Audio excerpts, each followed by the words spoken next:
Well, thank you very much, and thank you all for coming. My idea is to read for about 20 or 22 minutes or so, and then take any questions you have. So, I often get asked why I wrote such a book, and I start off explaining why. Every week I receive 2 or 3 emails asking me whether Jesus existed as a human being.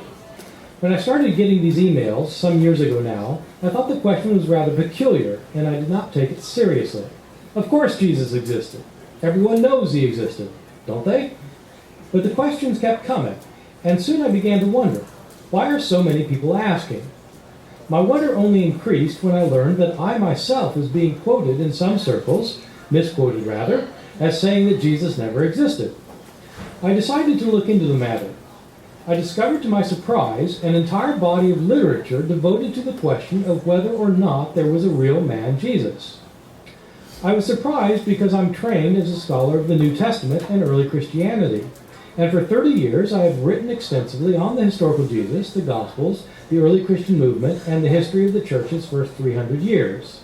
Like all New Testament scholars, I've read thousands of books and articles in English and other European languages on Jesus, the New Testament, and early Christianity. But I was almost completely unaware, as are most of my colleagues in the field, of this body of skeptical literature. These sundry books and articles, not to mention websites, are of varying quality. Some of them rival the Da Vinci Code in their passion for conspiracy and the shallowness of their historical knowledge, not just of the New Testament and early Christianity, but of ancient religions generally, and even more broadly, the ancient world. But a couple of bona fide scholars, not professors teaching religious studies in universities, but scholars nonetheless, and at least one of them with a PhD in the field of New Testament, have taken this position and written about it. Their books may not be known to most of the general public interested in questions related to Jesus, the Gospels, or the early Christian church, but they do occupy a noteworthy niche as a small but loud minority voice. Once you tune into this voice, you quickly learn just how persistent and vociferous it can be. And the voice is being heard loud and clear in some places. Even a quick internet search reveals how influential such radical skepticism has been in the past and how rapidly it is spreading even now. For decades, it was the dominant view in countries such as the Soviet Union. Yet more striking, it appears to be the majority view in some regions of the West today, including some parts of Scandinavia. The authors of this skeptical literature understand themselves to be mythicists, that is, those who believe that Jesus is a myth.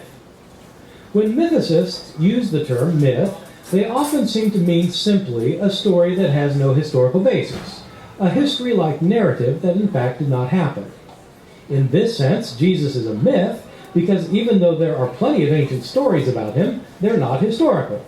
His life and teachings were invented by early storytellers. He never really lived. Those who do not think Jesus existed are frequently militant in their views and remarkably adept at countering evidence that to the rest of the civilized world seems compelling and even unanswerable. But these writers have answers, and the smart ones among them need to be taken seriously, if for no other reason than to show why they cannot be right about their major contention. The reality is that whatever else you may think about Jesus, he certainly did exist. That is what this book will set out to demonstrate. It's striking that virtually everyone who has spent all the years needed to attain the necessary qualifications is convinced that Jesus of Nazareth was a real historical figure. This is not a piece of evidence, but if nothing else, it should give one pause. In the field of biology, evolution may be just a theory, as some politicians painfully point out, but it is the theory subscribed to, for good reason, by every real scientist in every established university in the Western world. Still, as is clear from the avalanche of sometimes outraged postings on all the relevant internet sites, there's simply no way to convince conspiracy theorists that the evidence for their position is too thin to be convincing, and that the evidence for a traditional view is thoroughly persuasive. Anyone who chooses to believe something contrary to evidence that an overwhelming majority of people find overwhelmingly convincing whether it involves the fact of the Holocaust, the landing on the moon, the assassination of presidents, or even a presidential place of birth, will not be convinced. Simply will not be convinced. And so with this book, I do not expect to convince anyone in that boat. What I do hope is to convince genuine seekers who really want to know how we know that Jesus did exist, as virtually every scholar of antiquity, of biblical studies, of classics, and of Christian origins in the country, and in fact, in the Western world agrees. Many of these scholars have no vested interest in the matter. As it turns out, I myself do not either. I'm not a Christian, and I have no interest in promoting a Christian cause or a Christian agenda. I'm an agnostic with atheist leanings, and my life and views of the world would be approximately the same whether or not Jesus existed. My beliefs would vary little. The answer to the question of Jesus' historical existence will not make me more or less happy, content, hopeful, likable, rich, famous, or immortal. But, as a historian, I think evidence matters, and the past matters. And for anyone to whom both evidence and the past matter, a dispassionate consideration of the case makes it quite plain. Jesus did exist. He may not have been the Jesus that your mother believes in, or the Jesus of the stained glass window, or the Jesus of your least favorite televangelist, or the Jesus proclaimed by the Vatican, the Southern Baptist Convention, the local megachurch, or the California Gnostic. But he did exist, and we can say a few things with relative certainty about him. Now I skip over from the introduction to read a couple pages on what mythicists typically say. The case that most mythicists have made against the historical existence of Jesus involves both negative and positive arguments, with far more of the former. On the negative side, mythicists typically stress that there are no reliable references to the existence of Jesus in any non-Christian sources of the first century. Jesus allegedly lived until about the year 30 CE, but no Greek or Roman author, or any other non-Christian author for that matter, mentions him for over 80 years after that. If Jesus was such an important figure, or even if he wasn't so important, wouldn't there be a reference to him in some of our many surviving sources from the first century? We have the writings of historians, politicians, philosophers, religion scholars, poets, and scientists. We have inscriptions placed on buildings and personal letters written by average people. In none of these non-Christian writings of the first century is Jesus ever mentioned, not even once. It is typically argued by those who hold to Jesus' historical existence that he is in fact mentioned by one author. This is the counter to the mythicists, that he's mentioned by the Jewish historian Josephus, who wrote a number of surviving books near the end of the first century. Mythicists, however, claim that the two references to Jesus in Josephus's book, Jewish Antiquities, these are the only two references of Jesus in all of Josephus's abundant writings, that these two references were not written originally by Josephus, but were inserted into his writings by later Christian scribes. If these mythicists are right, this would mean that we don't have a single reference to Jesus in non-Christian texts before the writings of Pliny, a Roman governor of a province in what is now Turkey, in 112 CE, and in the writings of Roman historians Tacitus and Suetonius a few years later. Some mythicists claim that these references, too, were inserted into these writings, that they are not original.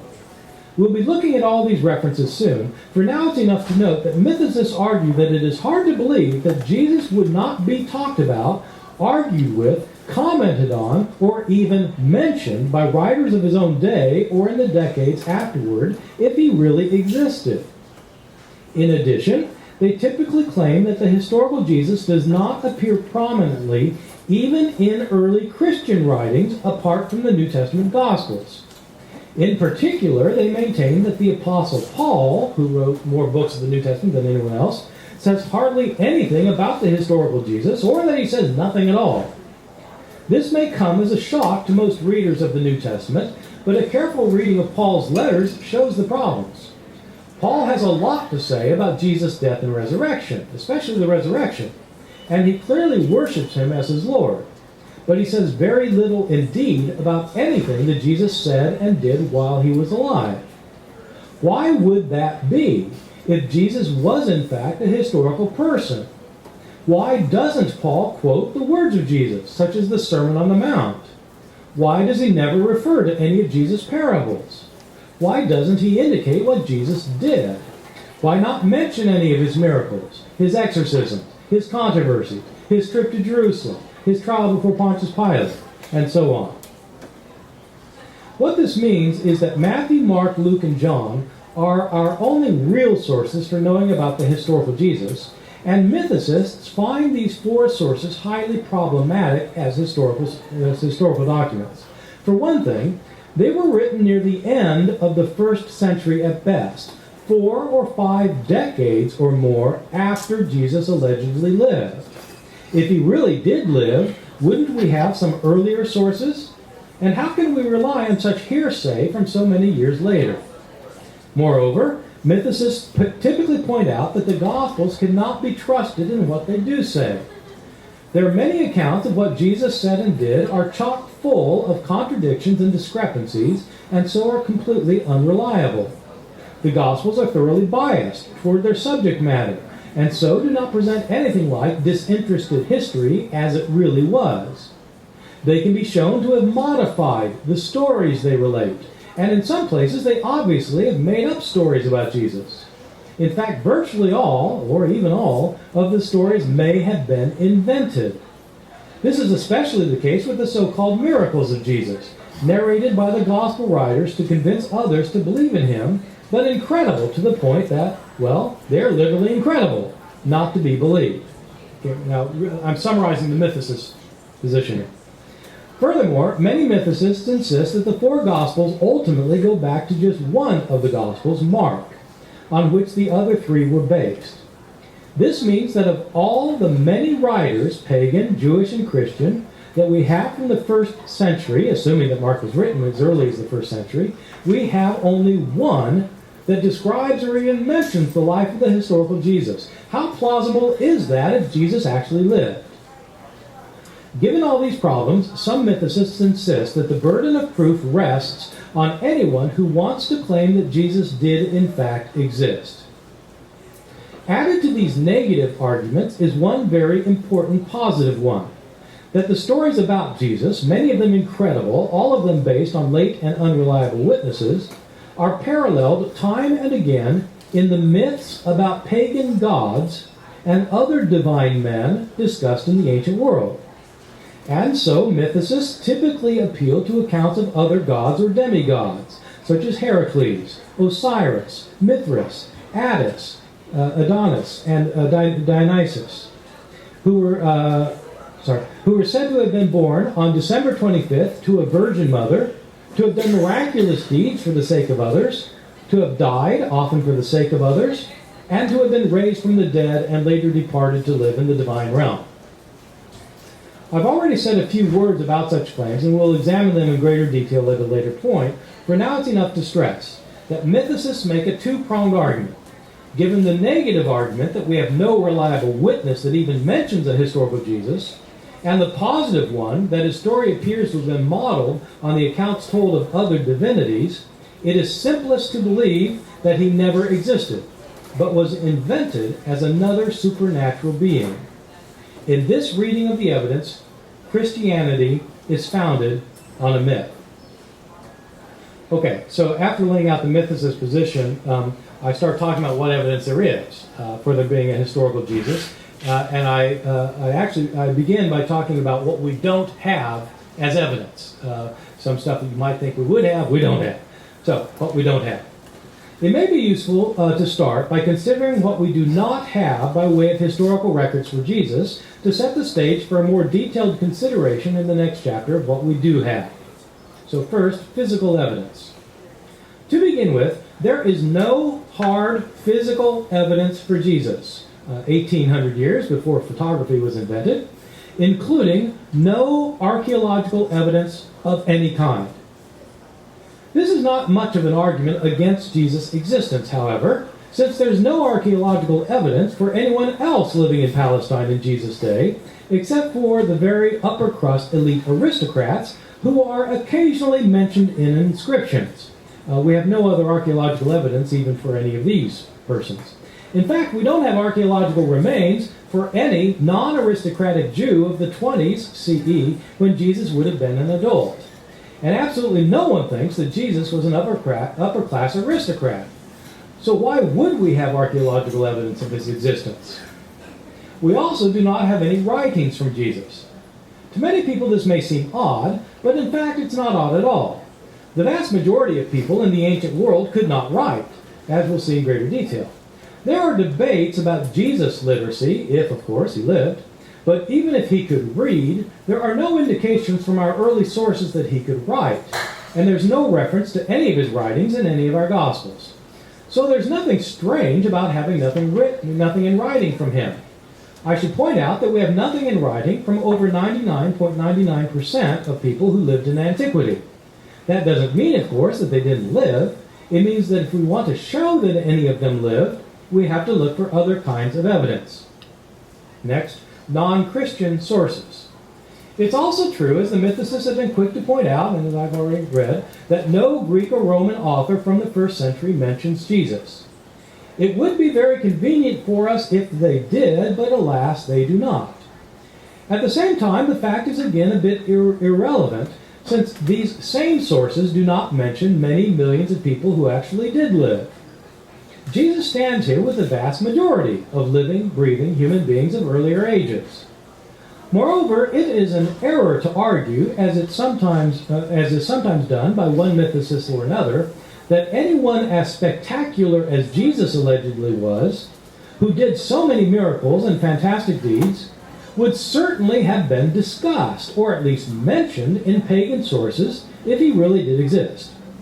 Surely anyone who could heal the sick, cast out demons, walk on water, feed the multitudes with only a few loaves, and raise the dead would be talked about. The reason this line of reasoning is in error is that we are not asking whether Jesus really did miracles, and if so, why they and he are not mentioned by pagan sources. We're asking whether Jesus of Nazareth actually existed.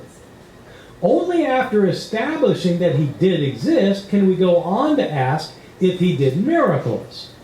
If we decide that he did, only then can we revisit the question of why no one in that case mentions him. But we may also decide that the historical Jesus was not a miraculous being, but a purely human being.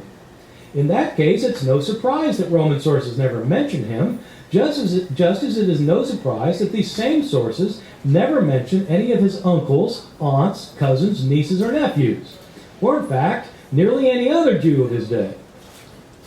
In that connection, I should reiterate that it is a complete myth, in the mythicist sense, that Romans kept detailed records of everything, and that as a result, we are inordinately well informed about the world of Roman Palestine, and should expect then to hear about Jesus if he really lived. If Romans kept such records, where are they? We certainly don't have any.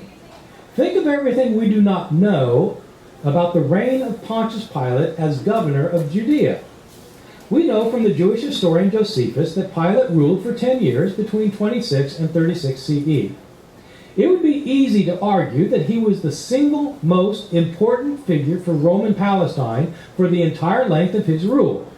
And what records from this decade do we have from his reign? What Roman records of his major accomplishments, his daily itinerary, the decrees he passed, the laws he issued, the prisoners he put on trial, the death warrants he signed, his scandals, his interviews, his judicial proceedings? We have none. Nothing at all. I might press the issue further. What archaeological evidence do we have about Pilate's rule in Palestine? We have some coins that were issued during his reign. One would not expect coins about Jesus, since he didn't issue any. And we have only one, fragmentary inscription discovered in Caesarea Maritima in 1961 that indicates that Pilate was the Roman prefect. Nothing else. And what writings do we have from him? Not a single word. Does that mean he didn't exist? No. He's mentioned in several passages in Josephus and in the writings of the Alexandrian Jewish philosopher Philo and in the Gospels. He certainly existed, even though, like Jesus, we have no records from his day or writings from his hand.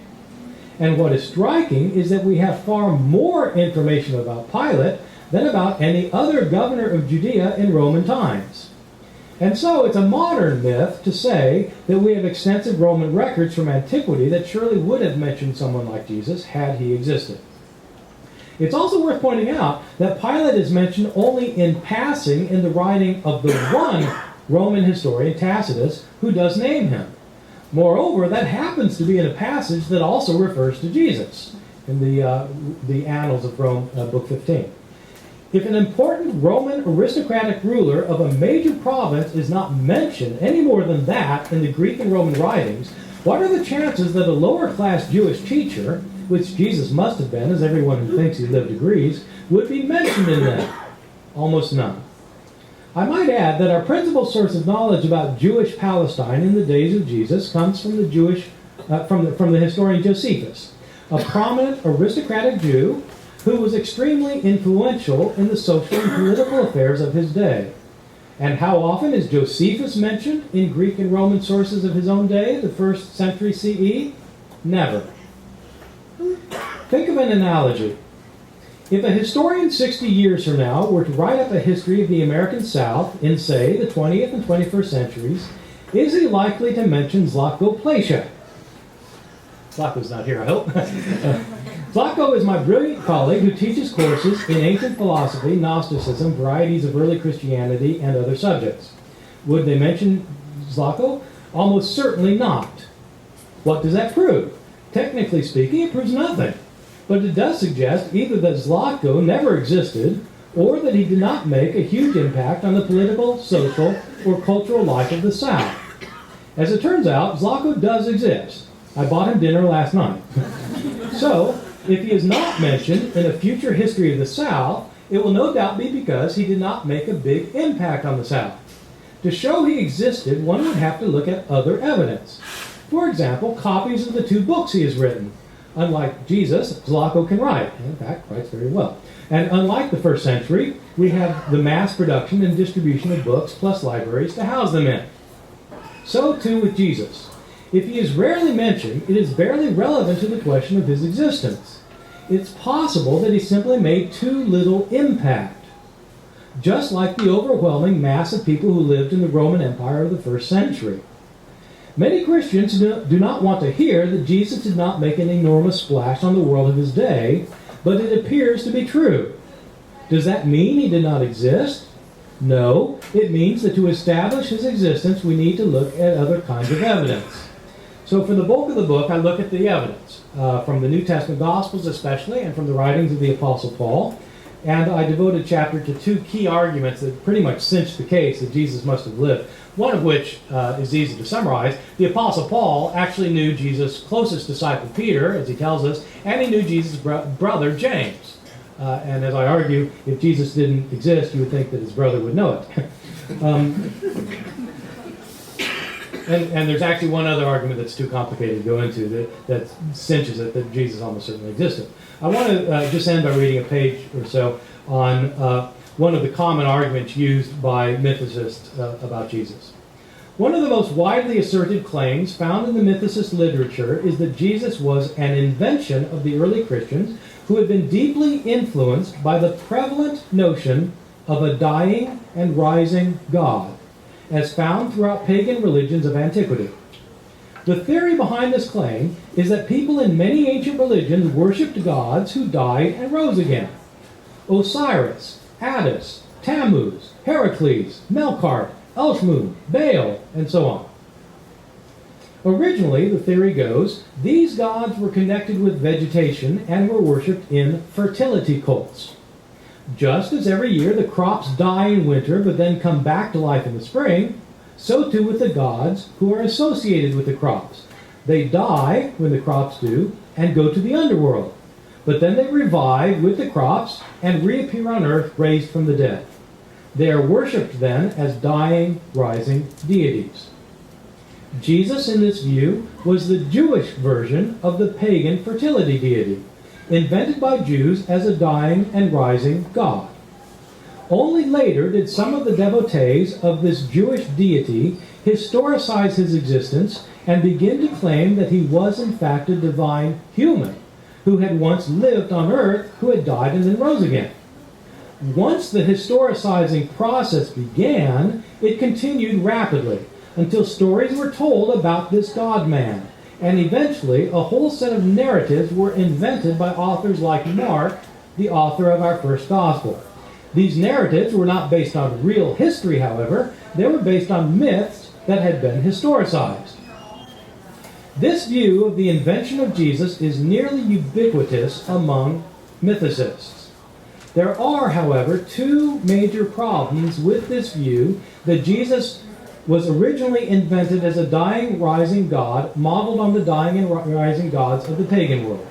First, there are serious doubts about whether there were, in fact, dying, rising gods in the pagan world, and if there were, whether they were anything at all like the dying, rising Jesus. And the answer probably is no, there were not gods like that. Second, there is the even more serious problem that Jesus could not have been invented as a dying, rising God because his earliest followers did not think he was God. I go on and show that. So I've tried to put something that will offend everybody in this book. So I'll stop there. Thank you very much.